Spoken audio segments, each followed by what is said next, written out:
Merkel Media. This was all circulating around the base that a giant had been killed, but no one was supposed to talk about it. I saw 3 long, bony fingers reach up underneath the door, curl up to grab it, and then disappear. When he came over to me, dude, he slithered over to me. And this giant comes out of the cave, and they're all frozen. And he starts running and firing at this giant. Well, the giant moves. He's got a spear in one hand, and he's running really fast and spears Dan and holds him up like this. Somebody yells, shoot him in the face, shoot him in the face. They basically decapitate him. Got closer. When he got about 15 yards away from me, I raised that 12 gauge and I blowed his head off. I feel something pulling at my leg, and I look over and there are 2 small gray entities pulling at me. And they're literally, I'm getting pulled off the bed. I reached my hand into this bush and I touched air. Couldn't breathe and I couldn't move because I know I'm seeing a monster.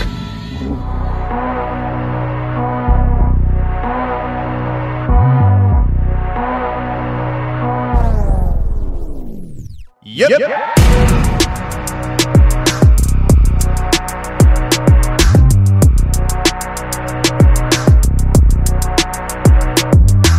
Welcome to the show, everybody. You're listening to the Confessionals Podcast. I'm your host, Tony Merkel. Thanks for being here. If you have a crazy, wild experience you want to share with me on the show, go ahead and shoot me an email. My email address is contact@theconfessionalspodcast.com. That's contact@theconfessionalspodcast.com. Or go to the website, theconfessionalspodcast.com, hit the contact section, and you can reach me that way as well. Either way works for me. Just get a hold of me. If you want more shows on a weekly basis, every Thursday we drop a members-only exclusive on the website and on the members app, the Confessionals members app. And you get that show every week, plus the Tuesday shows ad-free. And when we have extended conversations on Tuesdays, we call those overtimes, and members get those as well. So if you're interested in all that bonus, good, go ahead and check it out, theconfessionalspodcast.com. Hit the join button and become a member. Now, friends, this week is a different type of show. We do not have one particular guest on the show. This is a show that I am putting together myself because this is a big time week. We are releasing The Shape of Shadows, the film that me and my team went out to Utah to shoot and document our experience in the Uinta Basin on space wolf research. You guys heard Ryan Burns on last week's episode. He brought the heat, and we're trying to wrap it up this week with another show to inform you on what we were doing, the legends, the lore out there in the Uinta Basin. And it was a trip, friends. And so if you're interested in being part of the premiere event, the event that we are hosting this Saturday, August 19th at 8 p.m. Eastern Standard Time. You want to get your tickets only at theshapeofshadows.com. That's theshapeofshadows.com. You can get your VIP ticket and your VIP ticket plus. The plus, they get t-shirts as well. A limited edition t-shirt mailed directly to you of the Shape of Shadows logo. If you're interested in this wild event that we're going to have where we're premiering the film plus a Q&A afterwards with me and my team talking about our experiences, answering your questions, you want to be there at theshapeofshadows.com this weekend. Get your VIP tickets now because, well, it's virtual, so we're not going to sell out. You can come even if it's last minute. I don't care. But today we have a great guest to start things off. We have the producer of the film, The Shape of Shadows film. We have Joseph Granda. How are you, sir? I'm good. Good to see you. Man, I'm glad you're here.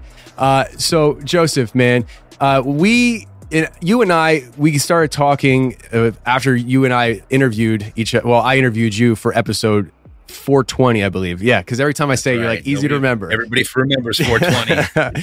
So, I mean, your story was wild, and we started talking, building a relationship and stuff, but I had never physically been around you, met you, until this experience where we went out to Utah and to shoot this film. You were the producer for that film. You come to Merkel Media with a wide range of skills, abilities, and experience. And my first time interacting with you in person was there, though. And heading out there, you got there a day early. And so I'm still going out there, and you're calling us, telling us that you're having some pretty radical experiences around you, but also physically. And part of me was just like, this guy's pulling my leg. Like, I think he's just trying to fit in, be part of the crew, and is trying to, maybe not lie, but, extend the truth a little bit. But it turns out you absolutely were not, because of, well, I'll let you tell the story of what happened and stuff out there. But you came on the team, and you were a big help, a big boost in this film. And you had your own personal experiences. Yeah, I mean, I'm not, if you know me now, I'm not one that makes stuff up. In fact, all this, paranormal stuff and Bigfoot and UFOs was sort of, I would guess I was agnostic about it, whatever. It sounded like fun, it sounded neat. And since then, this is I've since done 2 other films with you. One's a feature film that's a narrative film, and then another, documentary. So we've got a great slate of entertainment coming from Merkle Media in 2024. Yeah, so I went on a day early, as a producer should usually, to scout and check things out. And I'd done a bunch of research. I'd watched a bunch of Skinwalker Ranch shows, which seemed overly produced, to say kindly. Yeah, so it was, I got there at about 1 o'clock on a Sunday, and I was with one of the camera guys, and it was like 100 degrees. And anyways, I'll spare the long story, because you really got to see the film, because you'll get to see the footage. But I stood there right next to him, and something came out of the sky, flew right across the frame, and then right back up into the sky. And we filmed the whole thing, which really piqued my interest about, and I tried to call, the first thing I did is I got a hold of an ornithologist, which is someone who studies birds, and sent him the footage and talked to him about the area. And he goes, looking from that's not a bird. It's way too fast. It's way too big. There's no birds even that are very big in the basin. And so, and I think that same thing came back, and we got footage of that too, in the shape of shadows, that we got at night, because we were all freaking out. I was freaking out. So especially today, with all the UFO going on in government and in the media, I personally, I really think that there's something in the sky. But more importantly, when I got there, and I had been for 6 months prior, I was wearing a big metal knee brace, awaiting for the opportunity to have a knee replacement, which was, my knee was very, very painful. I had to take Tylenol all the time. I had to wear if I didn't wear the brace, I couldn't walk for very long, because my knee was bone on bone. And I didn't recognize this, but some of the guys in the crew came up to me and said, "Why aren't you wearing your brace?" And it had not occurred to me that I wasn't wearing my brace. It's a big metal brace. I put it on in the morning. And I got to tell you, the whole time I was there on Space Wolf research, I didn't have to wear my brace. In fact, I didn't wear it even for almost 2 weeks when I came back. And then it started to hurt again. I've since had a knee replacement surgery, and it's great now. But the time I was out there, and for about 2 weeks back here, even my wife was saying, "Oh, you're not wearing your brace." I'm like, "Yeah, my knees." I didn't make the correlation until we had some conversations with people who know the area, who know the basin, especially Johnny, who's in the movie, who's a member of the Ute tribe, told us about the energies that come up through the ground. And I think that's some of the stuff that possibly CIA was out there at one time, and FBI, but my whole experience, along with that minor temporary healing, is that what I discovered is, even after knowing all about Skinwalker Ranch and all the shows, is that whatever's going on out there isn't jailed to Skinwalker Ranch. It's the whole area. It's the whole area, because when I arrived there on Sunday, first off, I'd never been there. I didn't know anybody there. People just started showing up as if they were like called to come and see us. They started telling us about that massive container that had been picked up and moved and struck by lightning. I mean, that's in the film. It was a very, very weird experience, which moved me to commit even more to Merkle Media and making more films and exploring these topics. Yeah, and I'm very grateful for that. So if it took you going through some paranormal experiences for that, perfect. But I listen. This was something that I thought was fascinating because for me, like, so when we do this show and we listen to people's stories, you kind of there's no way to really prove their story right or wrong. A lot of times it's people recounting what they've been through, and you make a decision to take their word for it, or the listeners maybe don't listen, to believe every person's story. But every once in a while you hear a story that you can pull threads and you can start looking into, and you're like, oh, wait a second, this actually does match up. And in a sense, that's what I experienced with you, where I didn't know you, and like we've just met each other, and you're talking about how your knee is perfectly healthy right now and you're feeling great. I'm like, well, I didn't know you with the brace on. Like I didn't know you. I didn't see you limping around, and I didn't. Oh, you had this surgery. Well, it turns out you did have a surgery, and the whole week that I was there with you, you weren't wearing a brace, and you seemed fine. And so it kind of goes back to a lot of the things that Ryan Burns was talking about on last week's show, where people are having physical, bodily physical reactions to being in that area. And he was talking about more negative effects, but then there's the positive idea as well. I had that experience too, though. What's that? There was that one area that dipped down by the fence that every time I went and stood in it, I felt like I was going to throw up. I do remember that. Yep. And nobody else, which is weird because my knee felt better. When I went to that one dip that over, and actually the mesa part that overlooked the Skinwalker Ranch, I felt like I was going to throw up. It was the weirdest thing. I could walk away and then walk right there, and I felt. And again, that's I can't remember his name, but I believe he's in the film too. Is the archaeologist who explains about the energy source underneath? Yeah. Like, so he was talking a lot about like magnetic anomalies and things like that, and also I was just thinking about with you. I mean, maybe the same anomaly that was affecting you with your knee was also affecting you in the negative way as well. And maybe it doesn't affect everybody because not everybody is wired to even perceive the experience, the effects. I don't know, because I have a bad back, and I think I still had a bad back while I was out there. I wish I would have had some kind of healing properties that week, right? But it's a very interesting thing that the land provides. Ryan was talking last week about how after we left, the property had split open, and they were able to drop cameras down, and then like the next day, the land just closed up. Like there was nothing there. And it's just like, what the heck is going on?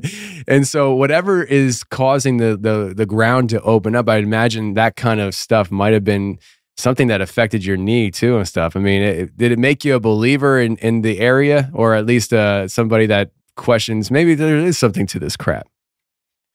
Well, yeah, but mostly because of what I saw us film, Christian and I film, in broad daylight. It was, and I know the one of the Ute tribe chiefs said, oh yeah, those are the sky people. They're here performing for you because they know you're here. I was like, oh, okay, cool. Can they not follow me home?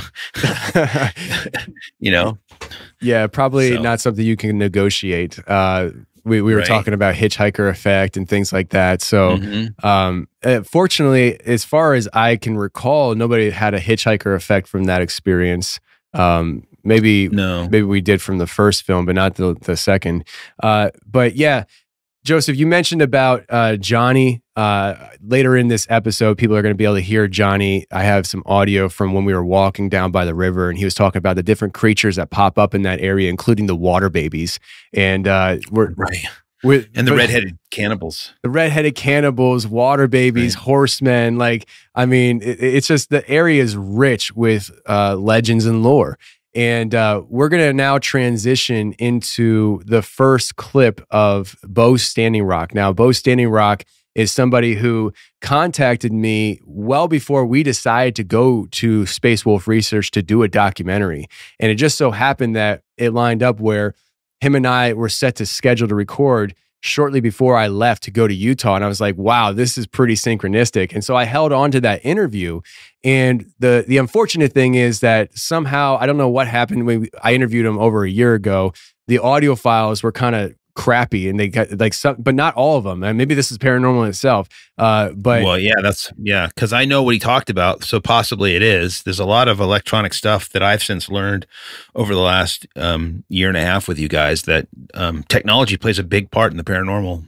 Big time, absolute big time. But Jack has been working not aimlessly, but he's been working hard on tirelessly is the word I'm looking for, on getting these clips together so that we have some of Bo's highlights from the interview that I had with him that were still pretty good. And so this first one is him going into some of his early childhood life, talking about shadow people, but more importantly, his ability to see into other realms simultaneously. And then later on, we get into his other experiences where he had actually encountered creatures. And people will be able to see Bo Standing Rock in this film as well, because Bo and Johnny are both natives on the reservation, and they both came out separately to investigate with us some of the things we found on the property. And so here we go with Bo Standing Rock, the first clip of Bo Standing Rock talking about him being able to see into other realms.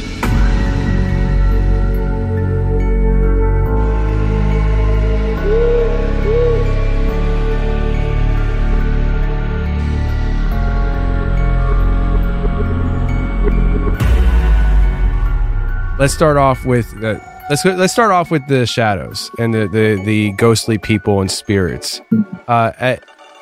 Where are you seeing these things? What are these experiences that you've had there? Man, it's like I can't say it's an everyday thing. It's every now and then. But like, you know, people have stuff latched onto them. And as far as I remember, I could see them. I could see these things. I could, you know, feel these things and connect with them. And even if it's not, you know, like visible to other people, they definitely feel it. You know, like the heaviness on your shoulders, or the stress and anger that you don't even know what you have. Just the overwhelming emotional burden on people. I feel it. I feel what's on them. I could feel what they're struggling through. I just didn't know how to handle it, if that makes sense. I didn't know how to take the next step and talk to this person about what they're going through, because I didn't have a background in you know, spiritual therapy or anything like that. All I could do, even up to this point, is like, hey, you know, are you okay? That's like the best thing. But like the shadows, spirits, people latched onto people, or, you know, seeing, man, just seeing people walk around and they're not there. You know, that's always been a thing. Or, you know, I work at a grocery store, you know, just seeing, like seeing the people that aren't even there, coming around, talking, making noise. There have been other experiences where people have heard these things around me, even though I know what it was. It was just kind of leaking out, you know, like how people have experiences where they hear things or see things. You know, I can literally see the context of what's going on. So I just don't see that moment. I could see literally from when it started to where it ended. So with that said, then are you're able to see, let's just say you're able to see this realm and other realms simultaneously. That's what you're saying. Yeah. Okay. And I could feel the passing of, you know, different realms, if that makes sense. They feel the passing of different domains, I guess, like different energies where they kind of like to stay. So do you feel like almost as if you're passing through different realms? Is that what you mean? Or yeah, in a sense, like the realms that people create. You know, I think I said in the email, like people creating energies. Humans create energy. I guess if energies are a proper way of explaining it, but they create positive, negative, energies, and they're able to create, in a sense, a sort of like domain or a temple or something around them. Spirits, on the other hand, are able to do that. You could feel tension even when even if you don't have this. Like if you walk into a creepy place, you could feel that. You could feel that eeriness, around you. That's the same feeling I get when I, walk around and I feel something. I'm like, wait, something's here. This is whatever this place is. There's definitely something here. Or if I see something, I could feel them before they even come around. It's like, it's like somebody looking at you, and then you look at that person, you feel them, you feel their eyes looking at you. It's kind of the same concept of these realms or places that these things create.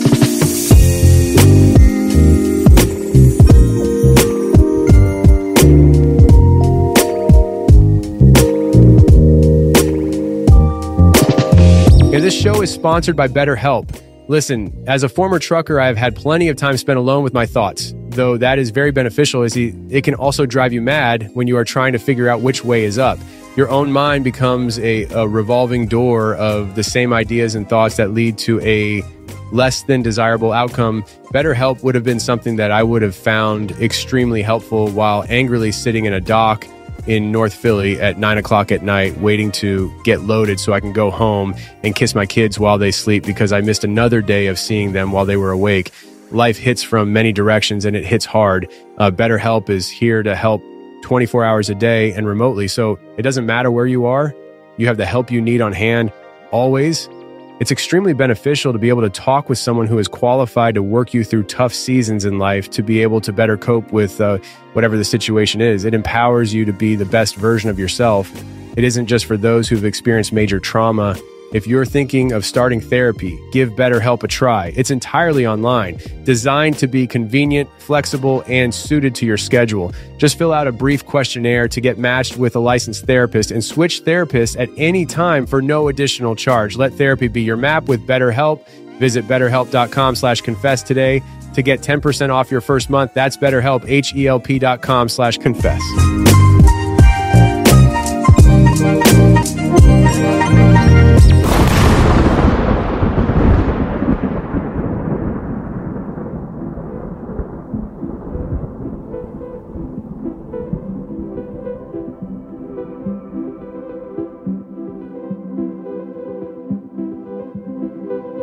So, creatures moving through the woods. Are we talking about Bigfoot here? Okay. Not exactly. Okay, then talk to me. What'd you see? What'd you experience? What do you think it is? Oh, man. So, yeah, last year,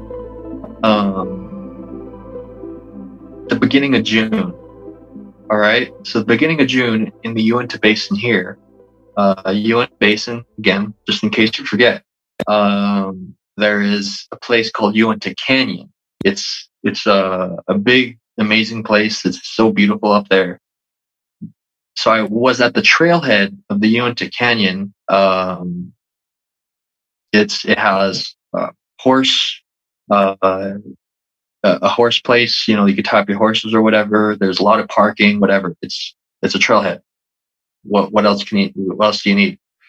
But I was like maybe about, I don't know, like 1,500 feet away from like the main start of the trailhead. So I was like chilling in my hammock, just relaxing. I was just gonna take a nap. Actually, I had the tent over, the hammock and my stuff there. And you could hear other people coming to and fro from the trail, like passing by me. It's heavy traffic, or not heavy traffic, but at that time it was. And then it kind of just started to like relax a little bit. And this was like around 12 in the afternoon. Um, and, you know, I don't know. It just kind of happened at once, but like I start to hear like people running and screaming, you know, like kind of like just in the moment. And it's like nothing you hear in the movies. It's a lot more eerie when you hear it in person, you know, it's scary. It's like, it shocked me and I'm like kind of frozen and I don't know what to do. And, you know, I hear them getting closer and closer to the entrance. You know, I'm right there, on the side, and uh, I kind of like poke my head up to get a better picture of what's going on, and trying to pinpoint exactly where they are through my just my head and my ears. Um, and so I get up and I hear it, and I'm like, "What's going on?" You know, like my heart's beating. You know, what's going on? This is crazy. And I sit up, put my legs down. I'm just sitting there, and I hear them run past. I'm like, okay, I don't know how many there are. You know, I can't see anything from the tent over me. All I could see is what's down below. And I hear like dogs, like, you know how like dogs pant in their footsteps or whatever. And they're all around me. And I'm like, kind of freaking out because I'm like, oh crap, like wolves, kind of like what is going animals, they're getting chased by something, you know. And then I stand up, you know, I'm still under the tent thing, and something sweeps me on my legs. Like I literally get swept under my legs, you know. I hit my back on the hammock and I fall on flat on my face, and I'm just disoriented, like what's going on. And I hear people like laughing, screaming, you know, help, help. But the people already made it to their vehicles. It's these things that are running past. I don't even know how much there were. There were several, but I hear them, and it sounded like humans, like just the way they talked, everything. They were like these weird coyote looking creatures or whatever, like dogs. And man, like I just run, I book it, going to the trailhead where the cars are, and they have a truck. I hop into their truck, and they're booking it, even though these things are surrounding us. It's like what are they waiting for? They could attack us at any moment. Looking back, but they're just surrounding us like it's funny. They're like laughing like hyenas. You know how hyenas laugh. It's like the most eeriest thing. I'm shaking. I don't know what's going on. I can't even breathe. Like I'm in shock. Everybody else is, and we don't know what to do. So they're parked in front of the parking space, and you know, they just book it over the bumps, the ramps, and we're out of there. I left my car, all my belongings there. But you know, all I could, you know, think about, you know, was my family. All I could think about in that moment was like, I need to get home. You know, who are these people? You know, like they're probably from different groups or whatever. And in that moment, we get out of there. I don't know what it was, but man, it was scary. We got to the road, which is maybe like 4 miles away from the main trailhead. The main road, you could see everything. You could see the mountains, and it's just flat as far as I can see. It's like the basin is like a giant bowl. So once you get to a certain point, you can see, you know, all out into the bowl of the basin. And so we're just like, I'm puking. I'm puking all over myself and crying, and everybody else is kind of doing the same. We're just like, what the hell just happened? You know, like, yeah, like in that moment, I was powerless. Everybody else was too, you know? And like, like, man. So we exchanged numbers right after we calmed down, you know, trying to figure out what's going on. And like, dude, oh man. Yeah, that experience, you know, shook me even to this day, even right now. It's like, how does something like that happen? What are these things, you know? And you know, from my memory, when I was thinking, you know, they had like human hands, you know, human features. They were like a hybrid of some sort. And man, I don't know. It was so messed up. Was this broad daylight? Yeah, 12 in the afternoon. Wow. That's how I was able to see them clearly. It just happened so fast. I never ran so fast in my life. You know, I never experienced I never experienced any event so fast in my life. I got in a car accident. I got in all these different fights and stuff, but that was so fast.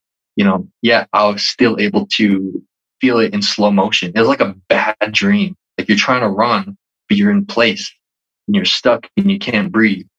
That's the exact same feeling, just terror, just sheer terror and just everything about it. You know, luckily I wasn't like the white girl in the horror movie and I froze, you know, like I literally, everybody was on a mission, dude. Like we got out of there, exchanged numbers, and, you know, I got out of there. And, you know, I talked to a couple people that were there to this day. And they're still shaken by that. Nothing's happened to them yet, as much as I did, but that was the first experience that I had at the beginning of June last year, of all times. I'm just chilling. I was chilling on my hammock, dude, on a beautiful day. You know, like, what the heck?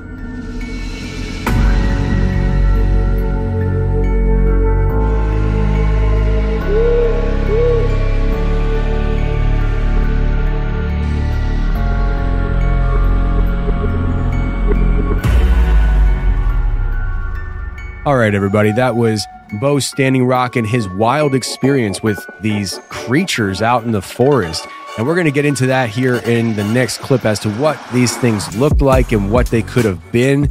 But I just want to remind you that Bo is going to be featured in this coming weekend's live premiere exclusively on theshapeofshadows.com. You can get your VIP tickets and your VIP plus tickets at theshapeofshadows.com for this live premiere that is going to be only on theshapeofshadows.com. So if you're interested in participating in the live premiere and the live Q&A after the premiere, go to theshapeofshadows.com and get your VIP tickets today.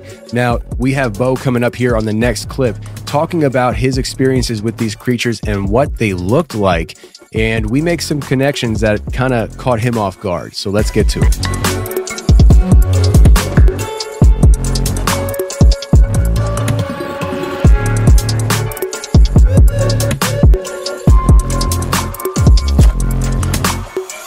These creatures that you saw in the woods, that one brushed your leg, you ran to the people. Oh no! It was like literally somebody, like if you're standing, you know, if you're just standing straight up, it's like somebody just slamming into your legs and you flip. Oh, so you actually flipped over? Yeah. Gotcha. Knocked out of the wind, everything. So. Okay. So the way you described the story, and I think it might have been maybe nerves, because that's when you really started, that story in particular is when you really started sharing details of stories. I wasn't exactly sure, were these creatures making screams like people, or was it the people that were screaming from these creatures? That's where this kind of gets a little fuzzy, because for me, for my sake, I want to say it was the people. For my sanity, for my story, I'm just like, it was the people. But in that moment, I remember hearing the breathing of these things when they would run. You know, I was running past and they were running with me, I guess, not to me. They were running to a certain point. And like, it was weird. But at the same time, all that happened so fast to where, you know, we got into the vehicle and there was like two more people in the truck bed with me, and they were laying down, you know, or holding on tight. And I was like on the tailgate of it all. And I was like being jerked from the acceleration and all the stuff that was going on. And like I said, those things sounded like people, hyenas screaming, but it wasn't the people that were saying, help me. It wasn't the people that were saying, kill me. it was those things that were chasing us, that were telling us to end them. I don't know. That is bizarre. It is. It's really bizarre. And when you say hyena, I automatically I look at hyenas like they're taunting creatures. Like I can't, like they're just annoying. That's what it is. Yeah, that's what it was. And so it was like they were taunting you. They had human hands, human teeth, facial features. I'm assuming that's where the dog comes in. Like it kind of like facial features of a dog, or what? Yeah, like they moved around like that, like big dogs. I would say like they were the size of like mountain lion size, like a male, not mountain lion size, like human size, but dog form, I guess. Like the skeletal structure, I guess, just from what I've seen, how they move.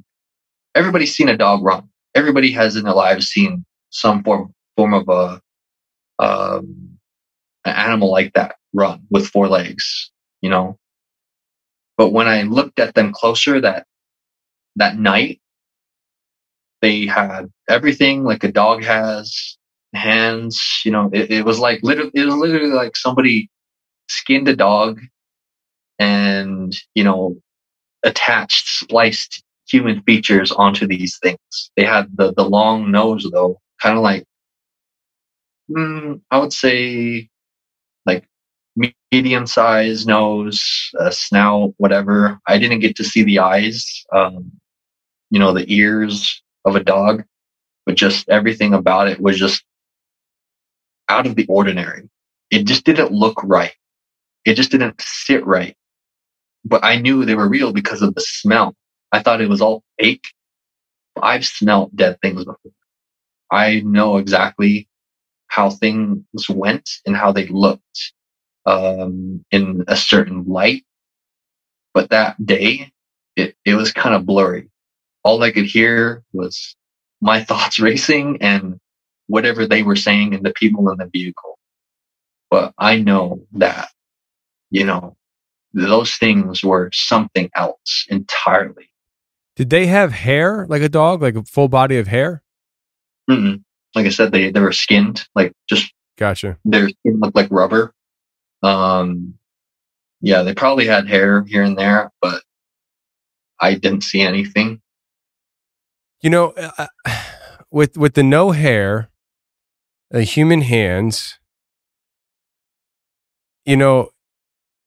man, like I don't mean to throw things out. I really don't want to throw things out to sway your opinion or the audience opinion or anything.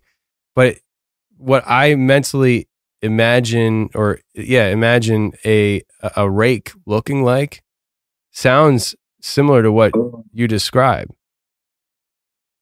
Oh my gosh, man. Oh, that gets me sick. Yeah.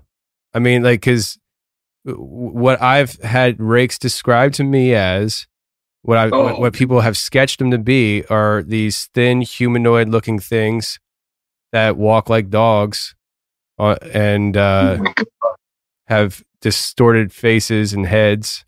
I've never heard of a rake speaking before.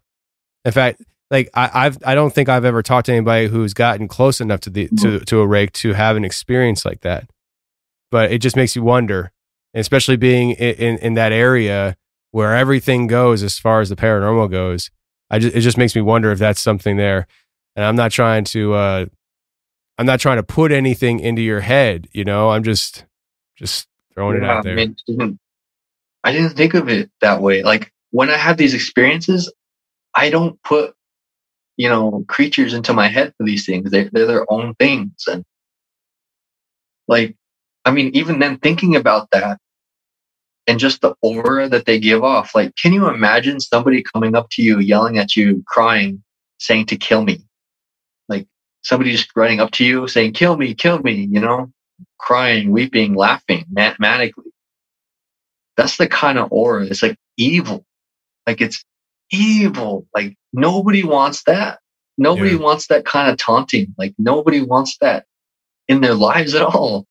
Like, oh, but yeah, when you say that, man, it's like, okay, like there's something else going on here. So I've talked to, I remember two guys offhand. I know we've covered Rake before on the show several times, but I remember the one guy said that I think it was him and his wife pulled up in their driveway and this thing was sitting in the neighbor's yard facing their house. So he experienced it with his wife. And then there was a guy in Texas who I interviewed live, and he and his friend saw two of these things walking up a hillside together. And so like they've been witnessed by other people at the same time and witnessed in groupings. So you had that in that experience where other people witnessed it and they were in groupings. So I don't know much about Rake. I don't think a lot of people do know much about Rake, but it's definitely something to think about. Should I move off of this topic because you're visibly shaken right now? No. I mean, like, man, like, oh man, like it makes so much sense, but I can't accept it for some reason. Like, it's just like this duality of emotion of acceptance for me. Like that's why it's so hard for me to talk about this stuff, because it's like, is it real or not? You know, is it like, and I'm pretty sure everybody listening has these experiences when they see these things, or when they go through their lives thinking about their experiences with the supernatural, with the paranormal, with the spiritual. It's like there's a duality of, you know, what's real and what's not.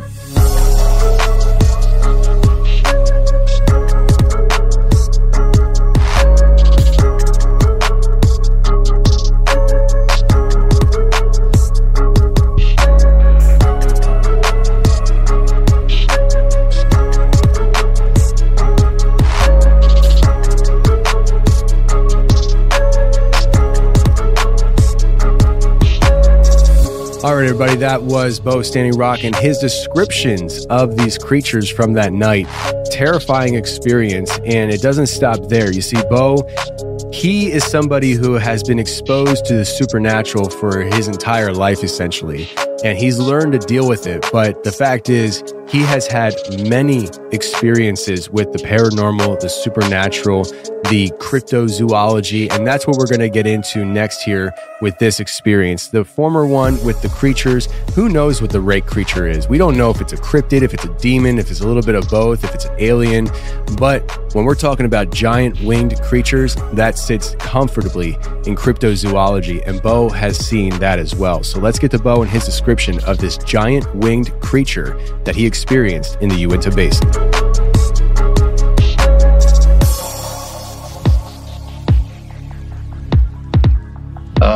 But yeah, I'm chilling, I'm vibing at the powwow.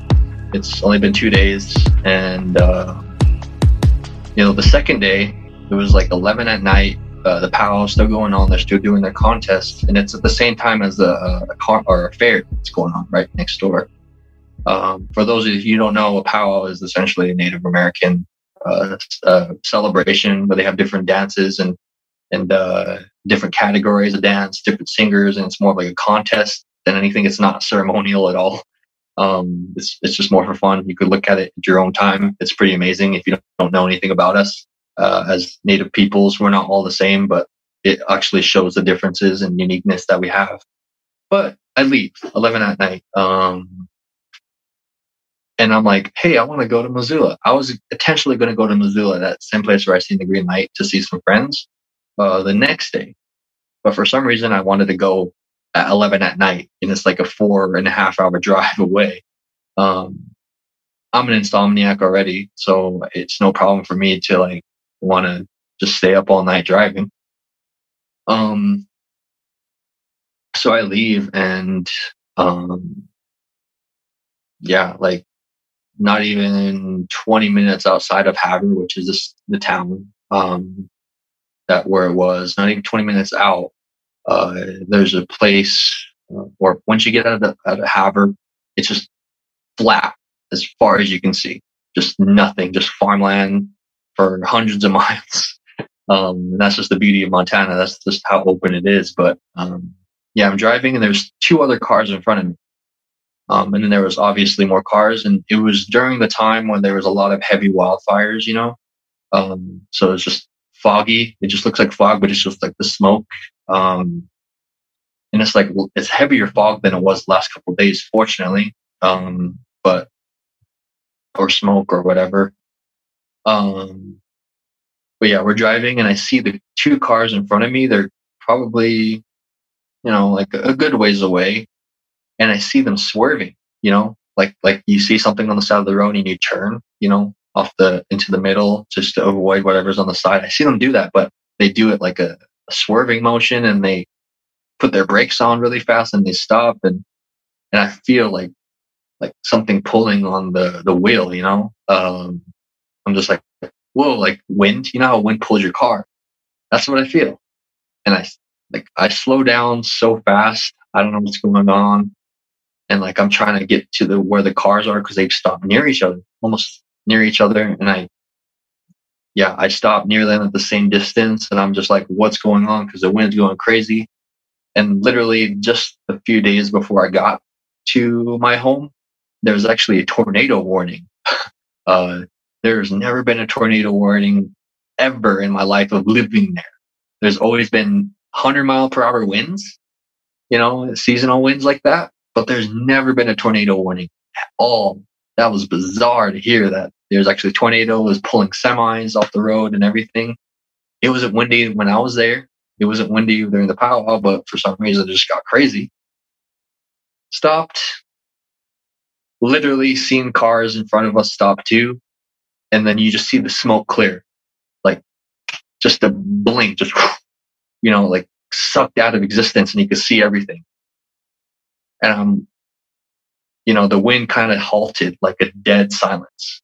Like everything just halted all of a sudden. It was really cool.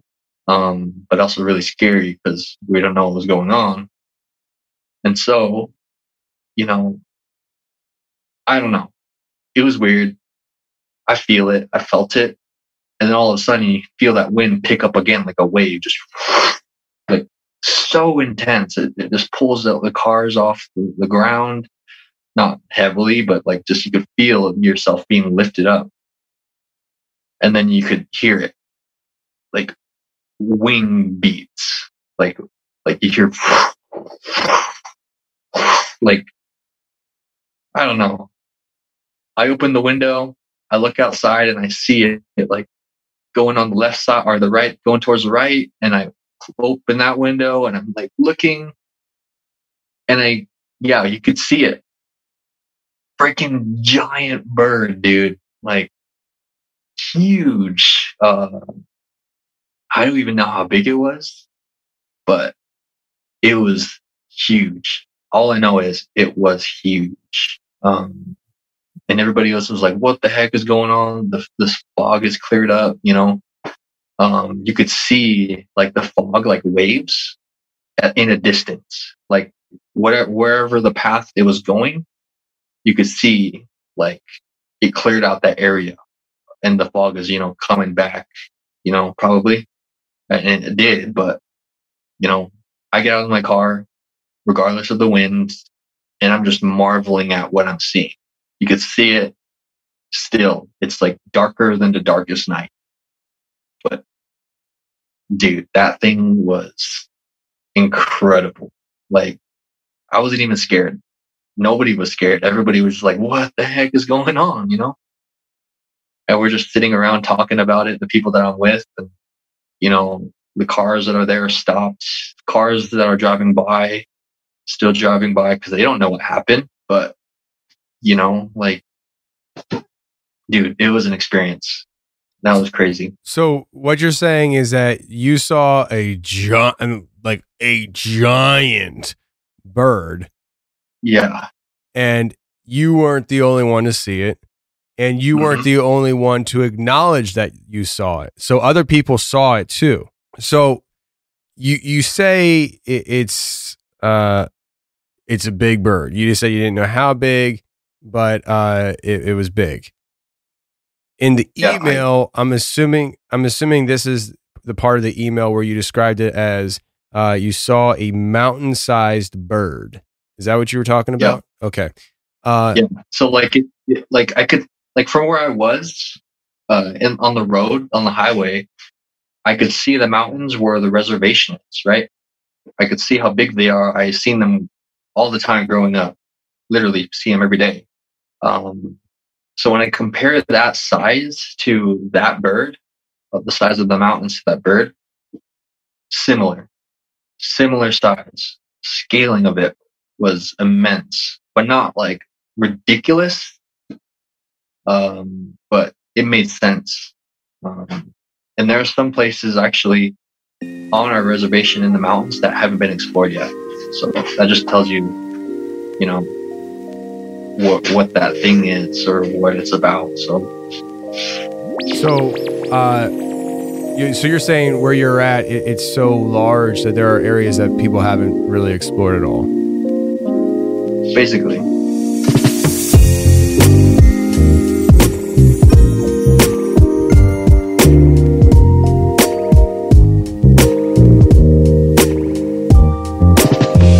People love summertime. With all the barbecues, pool parties, and vacations, it's time to elevate your wine game. That's where First Leaf Wine Club comes in. I'm all about enjoying the sunny season without worry, and that's why First Leaf is the perfect fit for your summer plans. They've made it a breeze to get your personalized wine boxes delivered right when you need them. No more stressing about missing out on your vino while you're out having a blast. Here's how it works. Simply hop onto their website and answer a few quick questions about your wine preferences. Their expert team takes it from there, curating a selection of top-notch wines tailored just for you. And let's talk summer vibes. Whether you're craving refreshing rosés, crisp whites, bold reds, or even bubbly delights, First Leaf has it all. Your doorstep will be graced with a box filled with your handpicked wines, unwind and savor bottles you're guaranteed to love all summer long. And guess what? These wines won't break the bank either. Each bottle is priced lower than what you'd find at your local wine store. To make sure you've got great wine when you want it this summer, you've got to try First Leaf. Just head over to tryfirstleaf.com/confessionals to sign up, and you'll get your first 6 hand-curated bottles for just $44.95. Go to tryfirstleaf.com/confessionals. That's tryfirstleaf.com/confessionals to get your first 6 bottles for under $8 a bottle. Tryfirstleaf.com/confessionals. Offer available for new customers. Pricing and availability subject to change. Visit the website for full details.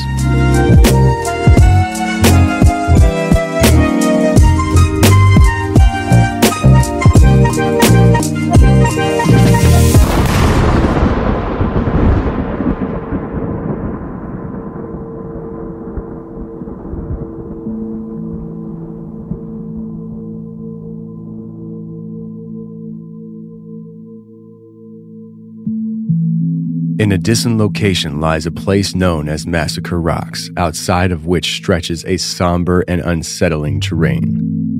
This site, shrouded in tragic history, has earned its ominous title due to the chilling events that unfolded here long ago. The echoes of those events continue to reverberate as the lingering apparitions of the past still inhabit this land. Once upon a time, when Native American tribes inhabited this region, a grave crisis emerged in the form of a severe famine. The distressing scarcity of food pushed the community to a dire juncture. Faced with the harsh reality that sustenance was insufficient to accommodate new lives, a heart-wrenching decision was made. Mothers, in a gesture of profound sorrow, were forced to take their newborns to the nearby river and enact a tragic fate. They would relinquish their infants to the waters, sparing them from the torment of perpetual hunger and deprivation. In the present day, the spectral traces of this heart-rending history endure. Those who approach the riverbanks and sit in quiet contemplation are said to witness a haunting phenomenon. The sounds of infants crying emerges from the stillness attributed to the spirits of those very infants seeking connection across the boundary between worlds, forever yearning for the embrace of their mothers. Transitioning to another location, Utah Lake sprawls across the landscape, a vast expanse of water covering 150 square miles in the north-central region of Utah. Within its depths dwells a mysterious entity, that harbors a malevolent disposition towards humanity.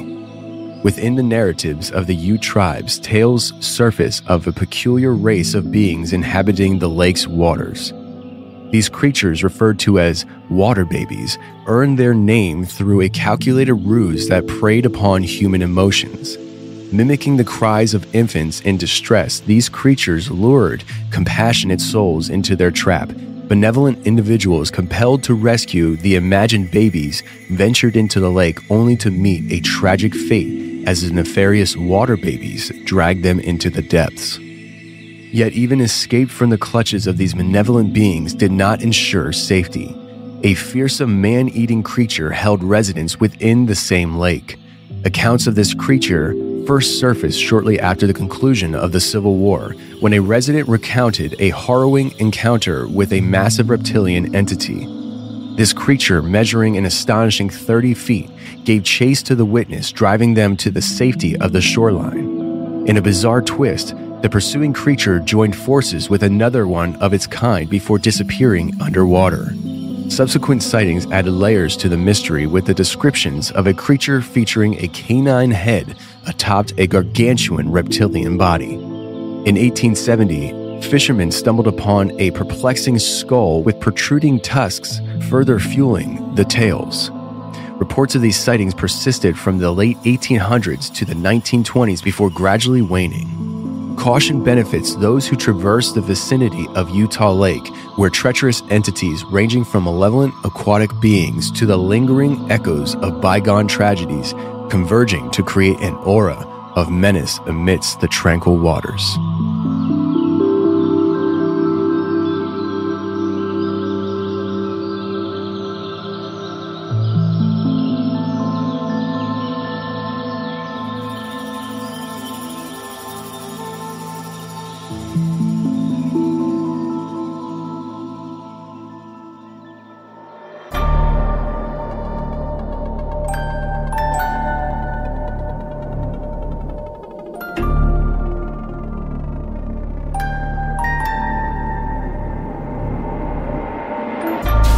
All right, everybody, I hope you enjoyed that little reading that I did. I tried to dramatize it and make it sound good. Hopefully it was good. If not, well, there's always next time. But I wanted to talk to you about the water babies in that clip because water babies is something that popped up on this trip with us that really didn't make the film a whole lot, but it's a very interesting thing that people are experiencing when it comes to these water babies. And one of the people that was with us on this film, so we talked a lot about Bo on this episode, but Johnny was with us more than Bo was. And Johnny showed us around the entire area, drove me all over the places, showing me wild things. And what you're about to hear is raw audio from us walking down a trail, him talking about the creatures that are appearing next to this body of water, horsemen, and yes, water babies. So let's hear what Johnny has to say about some of these creatures along the water on his reservation in Utah.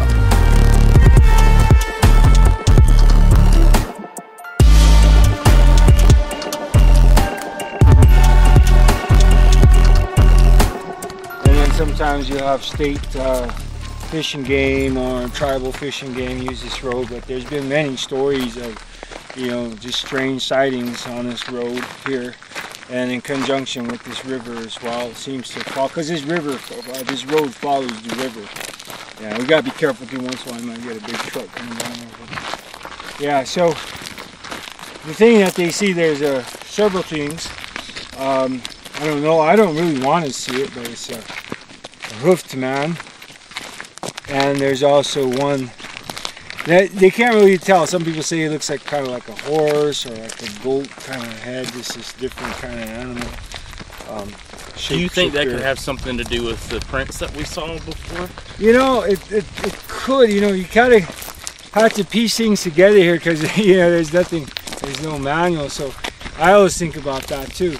Yeah, because it's not only wolves, it's not only wherever, in other traditions too, different tribes, we have shapeshifters into deer, owl, cougars, whatever. Right. And it's not specific to here. Yeah. Okay. So there'll be some of that going on. Then there's now I've heard a few cases here, and I haven't heard too much about it, but there was this like flying man, like a flying man. Now they've been seeing him more on other reservations up in North Dakota. Does he have wings? Yes, flying man with wings. His eyes. Kind of was like Jeepers Creepers kind of a thing. Like, it's kind of like, it sounded far-fetched to me, but there were some pretty valid sightings from credible, very credible people. So there's been a lot of activity. I don't know why they single out us natives, but they seem to, you know, for whatever reasons. And then you'll have the water baby along here. Now, if it were just a little darker, which it might be in a little while, then you'll start to hear them cry. You will. So, then, you know, you mentioned about it being a little darker. Is this something that typically does happen at night versus the day? Does anybody ever talk about seeing these water babies or hearing them during the day? They see them during the day. Yeah. Yeah. Yeah. You can basically see them at any time. You know. Generally, it's usually when somebody is by themselves or unexpecting it. Maybe they're just down the river swimming, having a good time, and bam, you know, they're there. So we're taught to avoid some certain areas, don't swim in certain areas. Like this river, we probably would avoid. I avoid it. I fish. There's some great catfishing. I would say that. Some great catfishing. Well, yeah. So this whole place, generally too, you'll keep an eye out. You'll see a lot of Mustangs as we walk too. We might run into some. There's thousands of wild horses down here. Our tribe in the county and the state, we used to have, or maybe they still do, I don't even know. COVID kind of changed it, but we used to have annual roundups. I think I was talking to one of you guys about that, and where they would, people just get together and round up horses, you know, take as many as they wanted.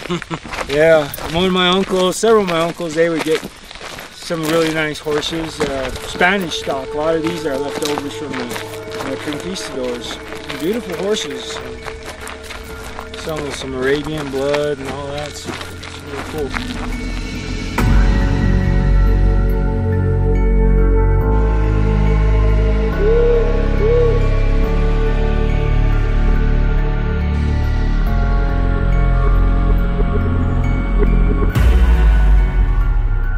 All right, we got ourselves a treat here. We have Joel from Van Tesla Music. How are you, sir? What's going on, Tony? Hey, guess what? I keep breaking records on this show. Like, I was already the most episode person, and I'm just keep racking them up, man. Yeah. Well, you know what? When it helps when you're friends, like best buds with the host of the show. Yeah. So people are like, I'm so sick and tired of hearing Joel. I'm like, too bad. He's my friend, and he's going to be here whenever he wants to be. And we've got a special treat coming in the next few months. We were just talking about off air. Yeah. So yeah. It's going to be a good one. It's just constant movement here, man. And we're trying, man. We're really trying to put together some really cool stuff for people. And that's why I'm really excited about what's coming this coming Saturday, because I really think people are going to enjoy this film. This is a film that, like, people really enjoyed Expedition Dogman, our first film together.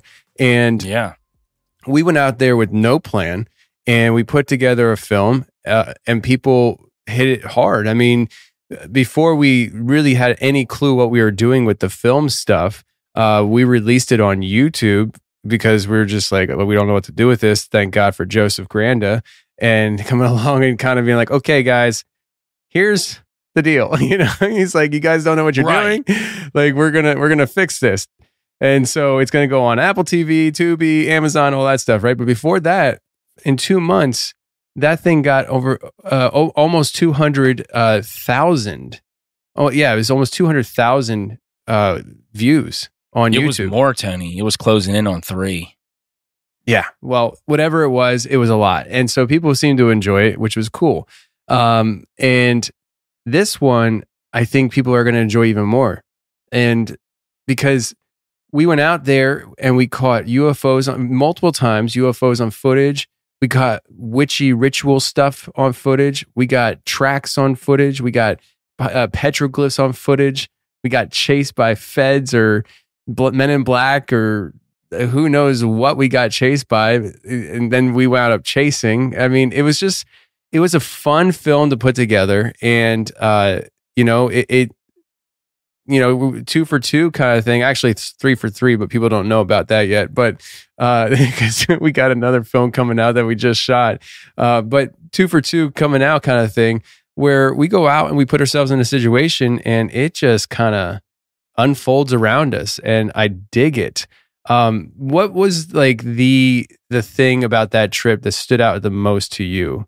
For me, there was a lot of different things. I think I always go back to the ritual circle, because of me, I was finally, I was the first on the scene. Like, me and Ward were the ones that find it late at night, and it was just like, what the heck is this? I always go back to that. I don't know if that's like the coolest part of the film, but for me, it's like, dude, we found a freaking like straight up ritual circle. And then on last Tuesday's show, Ryan was telling us about all the dark magic that's happening on his property. He's finding people on his property performing dark magic and stuff. I'm like, dude, we found, like, so for me, that's like it was like the highlight that I always fall back onto. But what was yours?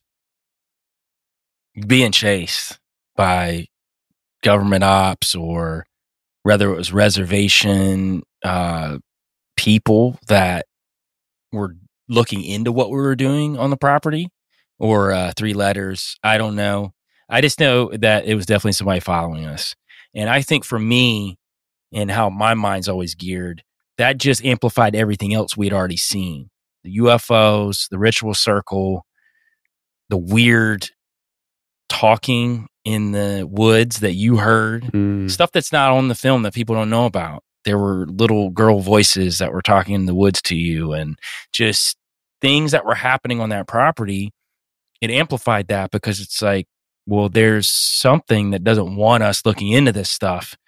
And I know for me, seeing that was the highlight for me. Not that the other stuff wasn't great, man. I love seeing UFOs. It wasn't my first time seeing UFOs, but it was probably the magnitude of how many we saw in a hour and a half span. I don't know if I've seen that many.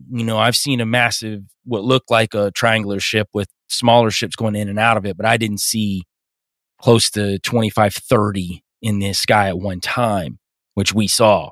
So that was huge, but I think us getting chased was bigger, because it solidified that what we saw that whole week, there was something to it. Yeah. And I think when you've got 3 letters or whoever involved, then you know that you're onto something. You're on the trail. You're hot on the trail. Hot on the freaking trail, man. Like, I don't watch a whole lot of stuff, and I was watching the Skinwalker Ranch show on Netflix. Yeah. And I think I've watched like 5 episodes total. And the one episode I saw, they showed a picture or a video. It might have been a video of this lighting up on the mesa and shooting up in the sky. And I was like, we saw exactly that as well. Like exactly on the mesa. We were just, from a different vantage point, but we saw exactly that. And so it made me wonder, like, is that something that happens often, or did they capture the same event that we were there to witness? Like what they showed on that show, is that like, did they film that when we were there filming as well? I don't know. I have a feeling that that's a common occurrence though. Yeah. And if people don't know, the Space Wolf research butts up to Skinwalker Ranch, but Skinwalker Ranch is down in the basin between mesas. Space Wolf research, part of it is on top of the mesa. So we were actually on top of the mesa when all this stuff was happening. So there was a lot of stuff going on that particular said ranch as well during that time. There's a lot of lights going on the ground too, not just in the sky. And oddly enough, it was right after you and Ward found this ritual circle that everything just lit up. It lit up. Yeah, it lit up. And part of me would love to say it's a coincidence, but I'm just coming to, I don't want to say learning or researching, just coming to the understanding of how this stuff kind of operates, man, I don't think it was an accident at all. I really don't. No. I think like I'm so far past the idea that UFOs are aliens from another world. Now, don't get me wrong. I don't think that that's an impossibility. And I certainly think that that is an explanation to be considered strongly. But you go by the definition UFO, unidentified flying aircraft or object. I sound like Charles Barkley. He's going to give you 2 words and he rattles off a whole sentence, you know? So, but I just, there's a lot of things coming from other realms that pop through and they're flying. There's creatures, there's beings that come through, and those creatures and beings, they bring things with them. I think that I really, really believe that some of the things that you see in the sky is that. And so I think when we picked up that, well, didn't pick up, but we took pictures and brought up the pictures to you guys for the ritual circle, I just felt like it then. And the more time goes on, the stronger the feeling gets, where I feel like we disturbed something, you know? And and I don't know, and when I say disturbed, I mean like literally we activated. I think that maybe we disturbed it, or maybe it was just the sheer acknowledgement of it, like charged something. But it's really weird how we had that crazy light show right when we were talking and discussing and showing what we found. It just seems more than a coincidence to me. Yeah, I think too, because when we go to these sites, we're looking at everything from a spiritual angle, which a lot of these researchers don't. They go into it strictly scientific. So they're not looking at it, or at least on the surface, right? Maybe behind the scenes, they think and believe that there's something paranormal going on, which I do think they do. They just don't tell us that. But I think we go into it completely open to the viewing audience, to people that know we go out here. We go into it strictly from a spiritual angle. The scientific stuff comes after. That's more with us. We do talk to people that are very adept in the scientific realm. We always check back and recheck back and go through the rigors of what we've seen and found. But I can say that because we all come from a spiritual angle and we know that this stuff is not of this world, or at least interdimensional, I think that's why stuff gets activated so much, because we do believe that these things exist. Fallen angels, demons, angels, interdimensional beings. That's all the stuff that we know that goes on. And we understand that a lot of these things manifest in ways to deceive us. So we know that as well. And then we have a myriad offshoots from there. So I think we're just so open when we go to these places that these things are just ready for us. They're like, yeah, okay, cool. Did you hear what Ryan Burns called that area on my show last week? No. He called it the realm of the fallen. That's wild, man. Bro, I told him, I said, bro, you just named the episode. Like, I was like, the realm of the fallen, bro. Are you killing me? Like, you're straight up killing me. I was like, yo, this dude has, like, he just stepped on the sweet spot for me. Like, we were talking portals and all that. He's bringing fallen angels, and I had him clarify, and he said what I thought he was saying, and it just brings a whole other element. He said that they were getting. They get the ground splitting and cracking open, and they've been able to drop cameras down like 50 feet. And then what's crazy is that like the next day the crack closes up. That's crazy, bro. Like the ground's opening and closing. It's wild.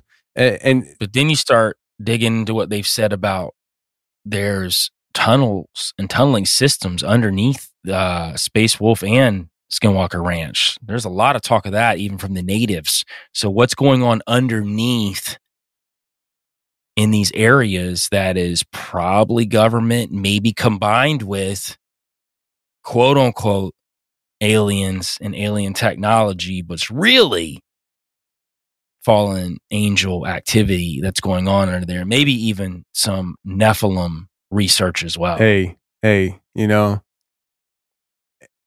nothing's impossible. That's the way I feel, man. like anything's possible. In the words of the great Kevin Garnett. A few people are going to get that reference, but I'm telling you, man, like we had gone to that place with the petroglyphs and the six-fingered giants everywhere. I mean, the legends are true. I don't care what you say. Like, we talk about the Native Americans and talking about these certain things and stuff throughout time and all that. But like when you stand there and you climb these rocks and you're looking like face to face, like it's inches in front of your face, you're getting up close and looking at these petroglyphs with six fingers, bro. And it's clearly a giant because there's little people around. Like, I'm just like, yo, bro, like these things really, really were there. And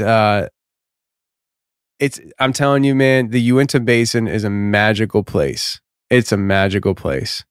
And I'm glad we were able to experience it. And he invited us back out. And I told myself, we go out there with the new knowledge and information we have of the spiritual side of things going on there.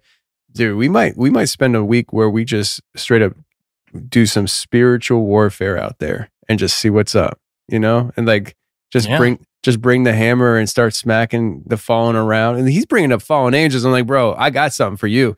You know, so like, I just want to see what's going on and see what's up. You know, like everybody wants to go to haunted houses and stuff, and then, you know, get something to talk on the ghost box. So let's just go out to the Space Wolf research, do some spiritual warfare, smack up some fallen angels, see what's up, see if somebody comes through popping up. What's up? You know, like let's see what's up.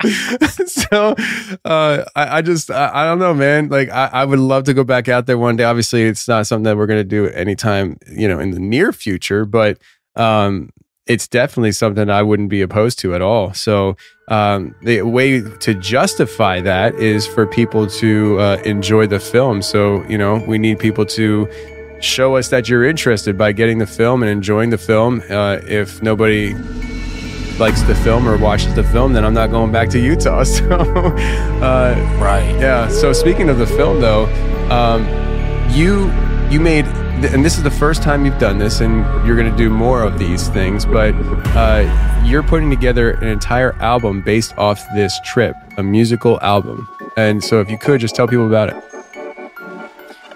Yeah, it's, you know, music inspired by the film, right? So it's a soundtrack for all intents and purposes. It's called The Shape of Shadows. So if you're looking for it on any of the streaming services, which it will drop the same day that the film comes out, on Saturday, which there's also a music video that will be attached to all this as well. So I did a song called Walking in My Skin, which that's pretty self-evident considering we did a Skinwalker film. But the way that I did these songs are, they have double meanings. So they may have a meaning for me personally that I want to talk about, but they do tie into the film in a way. So, you know, you found the Ritual Circle with the Bones. I did a song called Bones, which Bo Standing Rock actually made the instrumental for that, which is fantastic. And he was a huge part of the film in helping us find out what was going on the property. But he's also a really good producer too. So he helped produce that. And the soundtrack itself, 7 tracks. It's a couple songs people have already heard because I did release them early, but the rest of it is brand new. So it's going to be really exciting for people. I think that even if you didn't know that it was a soundtrack to a film, you're going to enjoy it because it's not going to be talking about the film. Like it's got its own meanings and its own type of analogies as well, life analogies, whatever else. And that's kind of what I wanted to do with these soundtracks going forward, to have these songs stand on their own, but also be tied to the films. And you're going to see in this music video, Ward did a really good job, who shot the film itself. He actually edited and shot the music video. And there's a lot of footage from the film intertwined in with the music video and me singing. So it's really cool. And I think people are going to enjoy it. And I think the more that people start seeing the music that is a part of these films, I think people are going to get used to that as we go. Yeah. So again, when is this coming out now? The soundtrack? The soundtrack will come out the same day as the premiere. Okay, as the premiere. Yep. Gotcha. So people can look forward to that. And the Walking in My Skin, am I allowed to play that as the outro or no? Absolutely. Perfect. We'll give them a little preview. Sounds good. We should. But yeah, so this I've listened to all the music on it, and I think I think you've had it done for quite some time. So I've listened to it for a good while now. I think late last year you had it all done, and you were sending me stuff, and I was just like, "This is heat." The one track, "Lights on the Mesa," I think is what you called it. Bro, I think that might be my favorite one. But anyways, people can look forward to that. So basically, this is a double release day. We're releasing The Shape of Shadows on theshapeofshadows.com as a premiere. This is an event that you are attending. You are coming to watch at 8 p.m. Eastern Standard Time, The Shape of Shadows on theshapeofshadows.com. And then afterwards, we will be doing a live Q&A with cast and crew. And that is what we are doing on Saturday, the same day that Joel is releasing the soundtrack. And so, again, where can people get it again? You can get it anywhere. So whatever your favorite streaming service is, whether it's Spotify, Apple Music, Tidal, there's so many, iHeartRadio, whatever that you listen to, go to there and just type in The Shape of Shadows, Joel Thomas. You'll find it. It'll come up pretty quick. Generally speaking, most people do Apple Music or Spotify. That's generally where people go to, and that'll probably be easy for you. Super easy to find. Super easy to find me. You type in Joel Thomas. There's not very many of us out there, so you'll be able to find the music. Also, the music video comes out as well, and that will be on YouTube. If you go to youtube.com/VanTeslaMusic, you will be able to get a hold of the music video, which will be released the same day. So there'll be a lot going on that Saturday for everyone to enjoy. Yes, absolutely. Lots going on that Saturday, and I'm very excited about it. And I hope people really enjoy what we created, because I think it's really, really fun and good. So, friends, this is the wrap up of this unconventional show, and I hope you guys enjoyed it. I have been feeling under the weather. My kid went to school this past week. He started kindergarten and he came home sick, of course. And so everybody else got sick. And I hope it didn't sound like I have a sore throat, but I have a terrible sore throat right now. But I really appreciate everybody listening to this episode. Please, if you're interested in joining the premiere, do not wait. Go get your tickets now at theshapeofshadows.com. That's theshapeofshadows.com. And you can get your VIP tickets there and attend this live premiere event right on theshapeofshadows.com. Joel, I appreciate you being here, man. Everybody listening, I appreciate y'all being here as well. And until next week, stay safe, take care, and remember, the truth will set you free, but first, it will piss you off. Bye.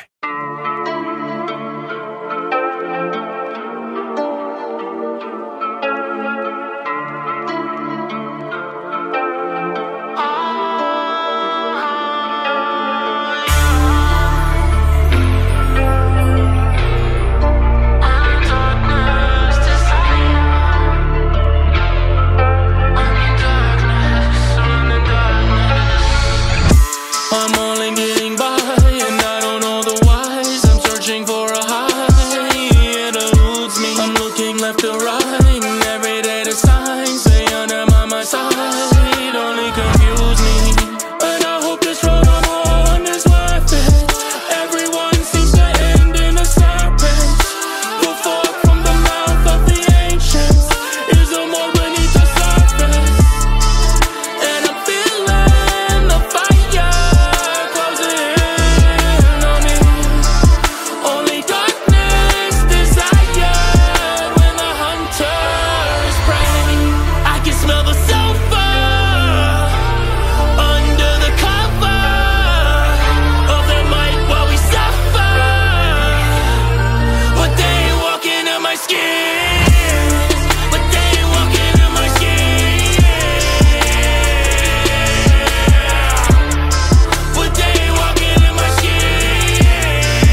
lost since the land of the heartless. And what is this gonna cost us? Just another carcass on another carcass. They just say it's harmless.